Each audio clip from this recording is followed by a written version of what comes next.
빌립보서는 별명이 있습니다.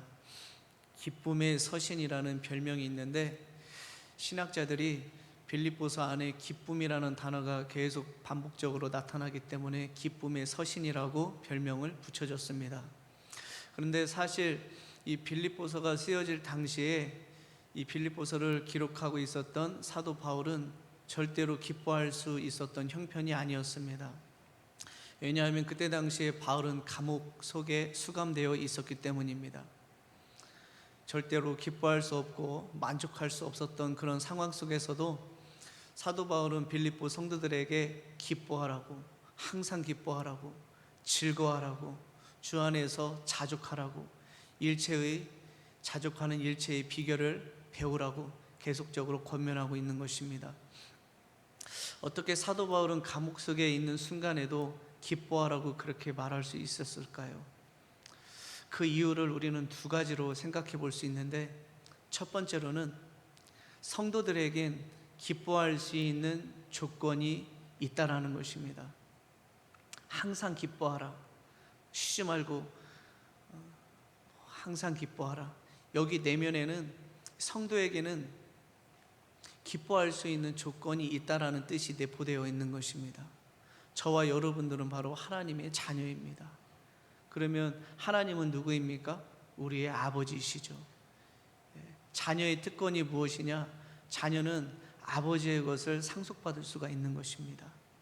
아버지의 영역, 아버지의 지력, 아버지의 재력, 아버지의 활력, 아버지의 성품까지, 아버지의 좋은 것들을 자녀들은 다 상속받을 수가 있는 것입니다.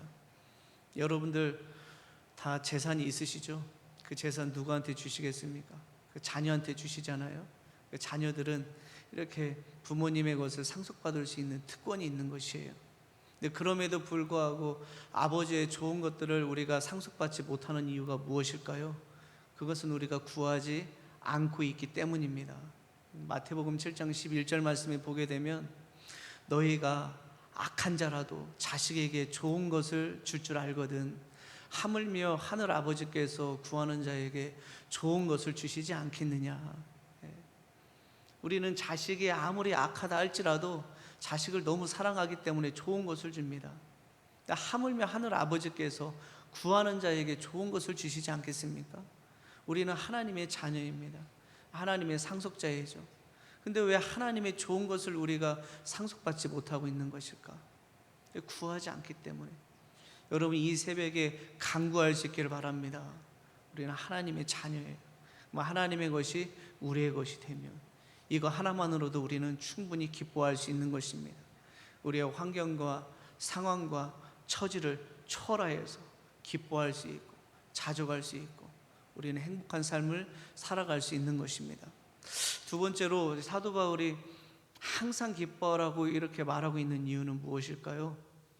거기 이면에는 내가 다 책임져 줄 테니까 안심하고 기뻐해, 이러한 뜻이 내포되어 있는 것입니다. 기뻐해라. 항상 기뻐해. 내가 다 정리해 줄게. 내가 다 책임져 줄게. 내가 다 해결해 줄게. 그러니까 사랑하는 아들아, 사랑하는 딸아, 기뻐만 해. 항상 기뻐만 해. 여러분, 만약에 하나님께서 책임져 주시지도 않을 거면서 기뻐하라고 말씀하셨다라고 한다면 우리 하나님은 불의한 하나님이시고요, 짓궂은 하나님이실 뿐입니다. 그러나 하나님께서는 책임져 주시지 않으면서 기뻐하라고 말씀하시는 것이 아니라, 내가 다 책임져 줄 테니까, 다 정리해 줄 테니까 기뻐하라, 여기 안에는 그러한 뜻이 내포되어 있다니까요. 오늘 본문 말씀 4절 말씀 같이 한번 읽겠습니다. 4절 시작. 주 안에서 항상 기뻐하라. 내가 다시 말하노니 기뻐하라. 바울이 기뻐하래요. 지금 바울의 형편도요, 기뻐할 수 없는 형편이었지만 빌립보 성도들도 마찬가지입니다. 기뻐할 수 있는 형편이 아니에요. 이때 당시에는 예수님을 믿는다라고 하는 것은 어쩌면 생명을 걸고 예수님을 믿어야 되는 상황이었습니다. 전혀 기뻐할 수 없는 상황인데 그럼에도 기뻐하라. 왜냐? 이 기뻐하라 여기 안에는 내가 다 정리해 줄 테니까, 그러한 뜻이 내포되어 있었기 때문에 하나님께서는 바울 사도를 통하여서 기뻐하라고 그렇게 말하고 있는 것입니다. 여러분, 오늘 이 새벽에 안심하고 기뻐할 수 있기를 바랍니다. 안심하고 하나님께 감사하면서 즐겁게 찬양할 수 있기를 바라요. 왜냐하면 우리가 기뻐하기만 하면 우리의 문제나 우리의 아픔이나 우리의 고통이나 우리의 고난은 하나님께서 다 해결해 주실 줄 믿습니다. 오늘 하나님께서 우리에게 항상 기뻐하라고 이렇게 말씀해 주고 계시는데, 그런데 오늘 본문 말씀 보니까 기뻐할 때도 방법이 있어요. 방법이. 그 방법이 뭐냐? 그냥 무조건적으로 기뻐하는 것이 아니라 4절 말씀해 보니까 주 안에서 기뻐하래요. 주 안에서. 이것이 바로 기뻐하는 방법인 것입니다. 주님 안에서 기뻐해야 이것을 하나님께서는 인정해 주시는 것이고, 주 안에서 기뻐해야 여기에서 성도의 능력이 나타나고 성도의 특권이 작동이 되는 것이고, 우리는 거기 안에서 정말 하나님께 영광을 올려드릴 수가 있는 것입니다. 주 안에서 기뻐하지 않고 만약에 주님 밖에서 기뻐한다면 그것은 정신 이상자일 뿐입니다. 주님 밖에서 내가 고통스럽고 절망스러운 상황 속에서 기뻐한다? 그건 제정신이 아니잖아요.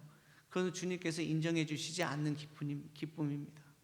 그러니까 우리가 기뻐할 때도 주님 안에서, 주님 안에서 기뻐한다는 것이 무슨 뜻일까요?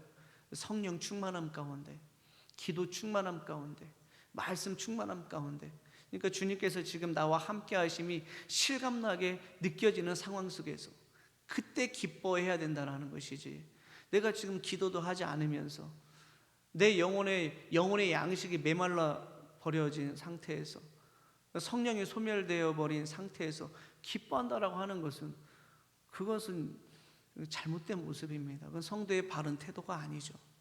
우리는 기뻐할 때도 주님 안에서 기뻐해야 될 줄 믿습니다. 그때서야 비로소 우리는 하나님께서 인정하시는 기뻐하는 삶을 살아갈 수가 있는 것이고, 정말 능력 있는 성도의 삶을 살아갈 수 있는 것입니다. 이제 말씀을 정리하는데요, 오늘 하나님께서 저와 여러분들에게 기뻐하라, 항상 기뻐하라, 항상 기뻐하라고 하는 것은 좋은 일이 있을 때만, 형통할 때만 기뻐하라는 것이 아니라 우리가 문제가 있을 때에도, 그 다음에 내 뜻대로 잘 되지 않을 때에도, 절망 속에 있을 때에도 기뻐하라는 소리입니다. 여기 안에는 두 가지 뜻이 내포되어 있다라고 말씀드렸는데, 첫 번째가 뭐라고요? 성도에게는 기뻐할 수 있는 조건이 있기 때문에 우리는 하나님의 자녀이고, 하나님은 우리의 하늘 아버지이십니다. 하나님의 좋은 것들이 자녀들에게 상속되는 거예요. 우리는 하나님의 자녀이기 때문에. 그리고 두 번째, 어떠한 뜻이 내포되어 있습니까? 내가 다 책임져 줄 테니까. 그런 뜻이 내포되어 있는 것이, 항상 기뻐해요. 그리고 기뻐하는 방법, 주님 밖에서 기뻐하는 것이 아니라 주님 안에서. 여러분, 이렇게 주 안에서 항상 기뻐하는 능력이 여러분들의 심령 가운데 부어질 수 있기를 바랍니다. 그래야 해서 여러분들의 삶 가운데 기쁨의 열매가 주렁주렁 맺어져서 정말 자족하는 일체의 비결을 배워서 사도 바울처럼 어떠한 상황 속에서도 초연하게, 의연하게 살아갈 수 있는 저와 여러분 되기를 축복합니다.